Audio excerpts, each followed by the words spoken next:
ஆகணுங்கிறது உங்களோட கனவா? அப்போ அந்த கனவை நனவாக்க உங்கள் Vidhu NEET coaching academy future doctors ஆக உடனே கால் பண்ணுங்க. சூர்யா அவர்களுடைய பிறந்தநாள் இன்னைக்கு. முதல்ல ஆகாயம் சார்பா அவருக்கு பிறந்தநாள் வாழ்த்துக்களை தெரிவிச்சுக்கிறேன். இன்னைக்கு அவருடைய கருப்பு டீசரும் ரிலீஸ் ஆயிருக்கு. கருப்பு டீசர் பற்றி பேசும்போது கருப்பு சட்டை ஆச்சரியக்குறி அப்படின்ற மாதிரி டீசருமே அதே மாதிரி தான் இருக்குது. Full and full wow moments ஆச்சரியக்குறிகளாக தான் டீசரை ரொப்பி வச்சுருக்காங்க. ஒரு ஃபேனுக்கான படமாக கருப்பு இருக்கும் அப்படின்றதுல டவுட்டே இல்லை. அதை நம்ம என்ன பண்ண போகிறோம் அப்படின்னா, வழக்கமாக பண்ணக்கூடிய அதே சம்பிரதாயம் தான். ஒரு ஃப்ரேமாக நம்ம பாஸ் பண்ணி பார்த்துருப்போம்ல, அதில் நம்ம என்னென்ன கண்டுபிடிச்சோம், அது டேரக்டருக்கு தெரியாது, படத்தில் ஒர்க் பண்ணவங்களுக்கு தெரியாது. அந்த மாதிரி டீட்டெயில்ஸ்லாம் அள்ளி போட்டு கொண்டு வந்திருக்கேன் கருப்பு டீசருக்காக. ஸோ கருப்பு டீசரினுடைய ஒரு டீகோட் அப்படின்னு இதை நம்ம எடுத்துக்கலாம். ஸோ படத்தில் சூர்யா அவர்கள் ஒரு லாயராக வராரு. பேர் சரவணன் அப்படின்ற சூர்யாவோட ஒரிஜினல் நேம். அதை தான் ஒரு சினிமாக்கா சூர்யான்னு மாற்றிக்கிட்டார் அப்படின்லாம் நிறைய பேர் சொல்லுவாங்கல்ல. அந்த மெமரிஸ்க்காக இந்த பேரை வச்சுட்டாங்க போல்.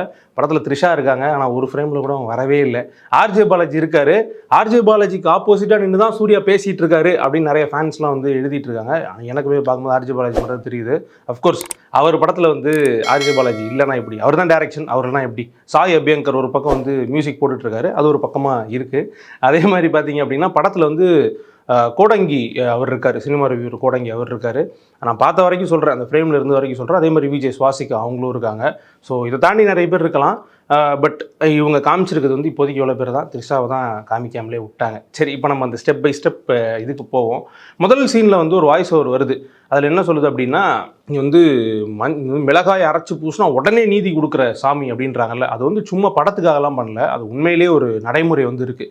நீங்கள் இந்த காவல் தெய்வங்கள் எடுத்துக்கிட்டீங்க அப்படின்னா, நாட்டார் தெய்வங்கள் எடுத்துக்கிட்டிங்க அப்படின்னா, கருப்பசாமி, மாசாணி அம்மன், ஐயனார், இந்த மாதிரியான கடவுள்களுக்கு இந்த மாதிரி மிளகா அரைச்சி பூசுகிற வழக்கம் இருக்குது. அது கருப்பசாமிக்கும் இருக்குது. தருமபுரி மாவட்டத்தில் ரொம்ப ஃபேமஸான ஒரு கருப்பசாமி கோயிலில் பண்ணுறாங்க. அதே மாதிரி பொள்ளாச்சியில் மாசாணி அம்மன் கோயில் ஒன்று இருக்குது, அங்கேயும் இது மாதிரிலாம் பண்ணுறாங்க.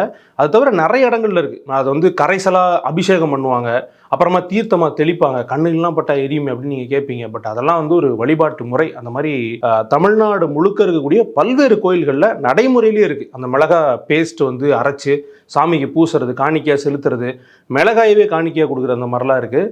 ஸோ அது ரொம்ப ரியலான ஒரு ஃபேக்டை எடுத்து இதில் யூஸ் பண்ணியிருக்காங்க.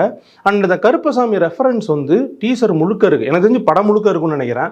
ஃபஸ்ட்டு ஒரு போஸ்டர் ஒன்று விட்டாங்க. அதில் சூர்யா அந்த பிளாக் ட்ரெஸ் போட்டு வரது, பிளாக் வேஷ்டி கட்டியிருப்பார், வாயில் சுருட்டு இருக்கும். இதுவே கருப்பசாமி ரெஃபரன்ஸ் தான். சென்னையில் இருக்கிறவங்களுக்கு, இல்லைனா திருச்சி மாதிரியான நிறைய சிட்டிஸில் இருக்கவங்களுக்கு எப்படின்னு தெரில. திருச்சியெலாம் கூட இருக்கும், ரொம்ப சிட்டி அர்பனைஸ்ட் ஏரியாவில் இருக்கவங்களுக்கு எப்படின்னு தெரில. ஆனால் கிராமங்களில் இருக்கவங்களுக்கு தெரியும். இந்த கருப்பசாமி கும்பிட்றவங்க, இல்லை கருப்பசாமிக்கு ஏதாவது ஒரு காணிக்கை செலுத்துகிறோம் அப்படின்னா ஃபுல் அண்ட் ஃபுல் கருப்பில் மாறிடுவாங்க. கருப்பு சட்டை, கருப்பு வேஷ்டி, அதுக்கேற்ற மாதிரி அந்த கருப்பு மாலை இதெல்லாமே போட்டுவாங்க. அண்ட் கருப்பசாமிக்கு படைக்கும் பொழுது அந்த சுருட்டு சாராயம் பெரிய ஒரு நடைமுறை. கிட்டத்தட்ட எல்லா கோயில்கள்லையுமே அது ஒரு அட்லீஸ்ட் ஒரு மரியாதைக்காவது, சிலதில் ரொம்ப கிராண்டாக இருக்கும், ஒரு மரியாதைக்காவது வச்சுருப்பாங்க சுருட்டையும் அந்த சாராயத்தையும். அதே மாதிரி இதில் சூர்யா வாயில் சுருட்டு வச்சுட்டு தான் வராரு. நிறைய இடத்துல அவர் சண்டை போடும் போதெல்லாம் பார்த்தீங்க அப்படின்னா பின்னாடி அந்த கருப்பசாமி நிறைய கைகள் இருக்கும். அதுக்கப்புறம் ஒரு ஒரு ஒரு காட், ஒரு சாமி அப்படின்ற ரெஃபரன்ஸ் இருந்துகிட்டே இருக்குது. ஃப்ரேம் பை ஃப்ரேம் பார்த்தோம் அப்படின்னா தெரியும். அதை விட ரொம்ப முக்கியமான விஷயம், அப்படி பார்த்து பிடிச்சி எடுத்த ஒரு விஷயம் என்ன அப்படின்னா, ஒரு போர்டு ஒன்று பிடிச்சிட்டு நிற்கிறாங்க. நீதிமன்றத்தை மாற்றி நீதி வழங்குக அப்படின்ற மாதிரி ஒரு போர்டு ஒன்று பிடிச்சிருக்காங்க. எனக்கு இந்த கதையை எப்படி நான் ப்ரெடிக்ட் பண்ணுறேன் அப்படின்னா, நான் ப்ரெடிக்ட் பண்ணுறதான். படம் வந்ததுக்கப்புறம் கதை வேறு மாதிரி இருந்துச்சு, என்னை இப்போ திரும்ப திட்டாதீங்க. நான் ப்ரெடிக்ட் பண்ணுறதான் என்ன அப்படின்னா, ஆர்ஜே பாலாஜி அண்ட் சூர்யா அண்ணன் தம்பி. ஆர்ஜே பாலாஜி தம்பி, சூர்யா அண்ணன். ஸோ இவர் ஒரு லாயர், தம்பியுமே ஒரு லாயராக இருக்கிறதுக்கான வாய்ப்பு இருக்குது. எல்லா ஃபைட் சீன் எல்லாமே டீசரை பொறுத்தவரைக்கும் எல்லாம் கோர்ட்டு, இல்லை கோர்ட்டுக்கு பின்பக்கம் தான் சுற்றி நடந்துகிட்டு இருக்குது. ஓகேவா? ஸோ கோர்ட்டை இந்த பில்டிங் மாற்றி தரோம், இல்லை புதுசாக நம்ம இங்கே லாயர்ஸ் இல்லை ஒர்க் பண்ணுறவங்க தங்குறதுக்கான விடுதிகளை மாற்றுறோம் அப்படின்ற கான்ட்ராக்டை ஆர்ஜே பாலாஜி எடுத்து அதில் ஏதாவது கச்கா முச்கா வேலைகள் பார்த்து அதை சூர்யா தடுத்து நிறுத்துகிற மாதிரி, இல்லை மாற்றுற மாதிரி, இல்லை அவருக்கு வரக்கூடிய பிரச்சனைகளை இவர் சரி பண்ணுற மாதிரியான கதையாக இருக்கும்னு நான் நினைக்கிறேன். இது என்னுடைய ப்ரெடிக்ஷன். அதை பார்த்த வரைக்கும். ஏன்னா ஒரு கன்ஸ்ட்ரக்ஷன் சைட் மாதிரி இருக்குது. அதில் சூர்யா பார்த்துட்டு இது நல்லா இருக்குடா தம்பி அப்படிங்கிறாரு. அவர் சுற்றி பார்க்குறாரு. பில்டிங்கை தான் நம்ம யூஸ்வலாக அப்படி சுற்றி பார்ப்போம். அதுக்கப்புறம் ஆர்ஜே பாலாஜிட்ட பேசுகிறதா இருக்கட்டும், ஓப்பனிங்கில் அவர் உட்காந்துருக்காரு டீசரில். அப்போ அந்த டில்லர் இருக்குல்ல, உடைப்பாங்கல்ல, அதை காட்டுறாங்க. அதுக்கப்புறம் தான் ஏஞ்சி ஒரு சண்டை போட ஆரம்பிக்கிறாரு. இந்த மாதிரியான காட்சிகள் ஃபுல்லாக இருக்கிறதுனால கதை இப்படி இருக்கலாம் அப்படின்னு நான் ப்ரெடிக்ட் பண்ணி சொல்லிட்டேன் நான். ஓகே, இதுக்கப்புறம் இந்த ஃப்ரேம் பை ஃப்ரேமாக நான் பார்த்ததில் சில விஷயங்களை நான் பகிர்ந்துக்கிறேன். ஸோ இந்த ஃபைட் சீனெல்லாம் நான் சொன்ன மாதிரி கோர்ட்டை சுற்றியே தான் நடக்குது. அவர் வந்து நிற்கிற சீனு, அவர் வந்து நடந்து வர்றது, ஒரு இடத்துல ஸ்டைலாக உட்காந்துருக்காரு, இதெல்லாம் போட்டு அதுவுமே வந்து கோர்ட்டை சுற்றி, கோர்ட் பில்டிங் மாதிரியே தான் இருக்குது. கோர்ட் வளாகத்துக்குள்ளேயே மொத்த ஷூட்டிங்கும் முடிச்சிட்டாங்களா அப்படின்ற ஒரு கேள்வி நமக்கு வரலாம். சுற்றி நிறைய இடம் அதுதான் இருக்குது. அதை தாண்டி ஒரே ஒரு ஃபைட் சீன் மட்டும் வேற ஒரு ஹைவேஸ் மாதிரி ஒரு க்ளூமியான ஃபைட் சீன் வச்சுருக்காங்க. படத்தினுடைய டோன், படத்தினுடைய கலர் வந்து ஃபுல் அண்ட் ஃபுல் அதே மாதிரி க்ளூமியாக தான் இருக்குது. ஒரு மாதிரி அந்த கருப்பசாமியினுடைய அந்த ரெஃபரன்ஸு அந்த இது இருக்கணும் அப்படின்றதுக்காக ஒரு மாதிரி டார்க்கான ஒரு தீமில் தான் படமே இருக்குது. அது ரொம்ப நல்லா இருக்குது. ஏன்னா எப்பயுமே வந்து நம்ம படம் பார்க்குறோம் அப்படின்னா பயங்கரமாக இருக்கணும், பிரைட்டாக இருக்கணும் அப்படிலாம் எதிர்பார்த்துட்டே இருக்கோம். அந்த சுச்சுவேஷனுக்கு ஏற்ற மாதிரி கலர் பண்ணுறதும் ஒரு சிறந்த விஷயம் தானே. அதுதானே கலர் கிரேடிங் எல்லாமே இருக்குது. ஸோ அந்த விதத்தில் வந்து இது ரொம்ப நல்லா இருக்குது. அண்ட் ஸ்டண்ட்டுமே சூப்பராக இருக்குது.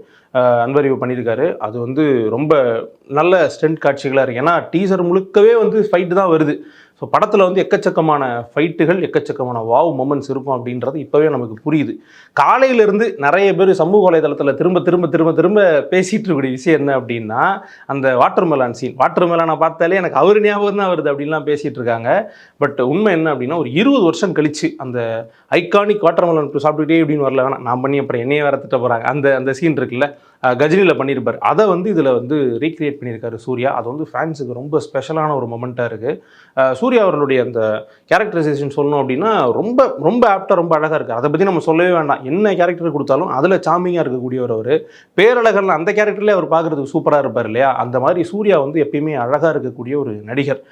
பட் எனக்கு என்ன அப்படின்னா, அவருடைய ஏஜ் ஃபேக்டர் வந்து இதில் இன்னும் கொஞ்சம் தெளிவாக காமிச்சிருக்கலாம். இல்லை அண்ணன் அப்படின்றதுனால அவர் கொஞ்சம் வயது மூப்பில் இருக்கவர் அப்படின்னு காமிக்கிறதுக்காக சில ஆர்டிஃபிஷியலான விஷயங்கள் பண்ண மாதிரி இருக்குது. இந்த பக்கம் கொஞ்சம் நர முடியுதெல்லாம் எனக்கு தெரிஞ்சு அதெல்லாம் இல்லாமலே இருக்கலாம்.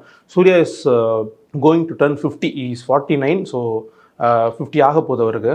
இந்த ஏஜில் ஒருத்தர் வந்து இவ்வளோ யங்காக, இவ்வளோ சாமியாக, இவ்வளோ அழகாக இருக்க முடியுமா அப்படின்னா நிச்சயமாக முடியும். அதுக்கு உதாரணம் தான் திரு சூர்யா அவர்கள்.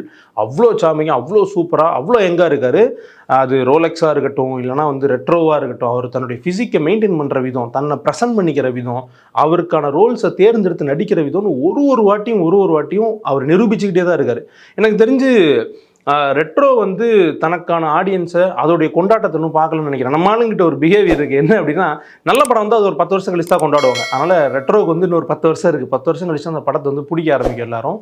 பட் கருப்பு வந்து ஒரு இன்ஸ்டன்ட் ஹிட்டாக இருக்கும் அப்படின்றதான் என்னுடைய பார்வை.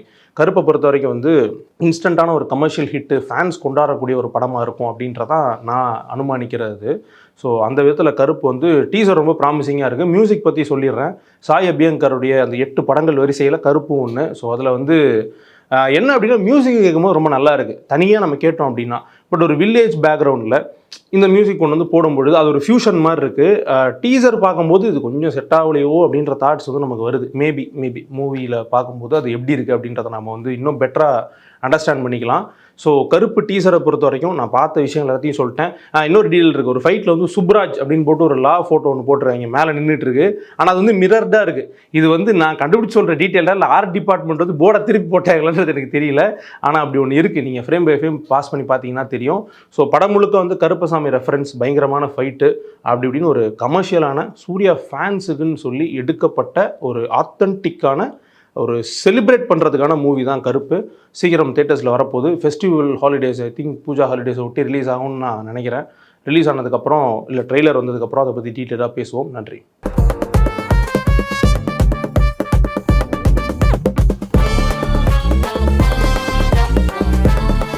டாக்டர் ஆகணுங்கிறது உங்களோட கனவா? அப்போ அந்த கனவை நனவாக்க உங்கள் Vidhu NEET coaching academy future doctors ஆக உடனே கால் பண்ணுங்க.